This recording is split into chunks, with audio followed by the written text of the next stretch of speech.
Assalamualaikum warahmatullahi wabarakatuh. Ni bak orangnya, tanya akan terpilih caleg komandan si AA siapa. Nyo kemudian tengah pilih berteman. Nyo tengah pilih berteman, betul-betul pilih berteman kalinya. Tapi kalinya tanya harus terpilih caleg. Ya, caleg. Tunku Muhammad Nur. Nur Muhammad. Ni dah balik Nur Muhammad. Ruh Muhammad. Ya, ban kan? Jadi, tanya pilih caleg. Tak pilihlah komandan yang cepat. Yang cepat tangkap. Ya, ban. Komandan kalinya harus bergagah, berani, bijaksana. Ya, ban. Baiknya yang komandan iri hati, dengki, hasad. Ya, ban. Komandan harus gagah, berani. Ya, ban. Jadi kan? Nyo ilung ku bagi-bagi dah kau pilih. Ya. Lagi komandan kemudian bergagah. Orangnya bagi-bagi dah kau pilih. Tengah bagi-bagi ada tengok teman. Saya tengok taib caleg. Yang mana? Komandan. Siap komandan.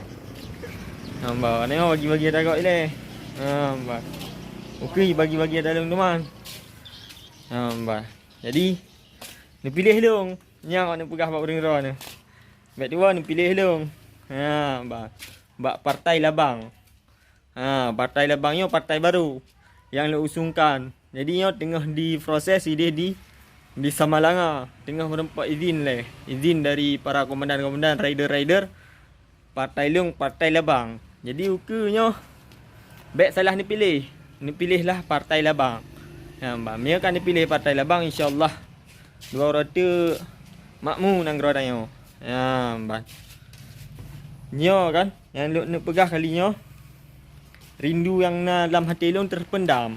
Untuk seorang pemimpin yang bijaksana, yang adil, yang makmur, yang bisa memakmurkan masyarakat, yang bisa mensyiarkan syiar Islam dan gepegat syariat Islam di bumi serama Mekah ni.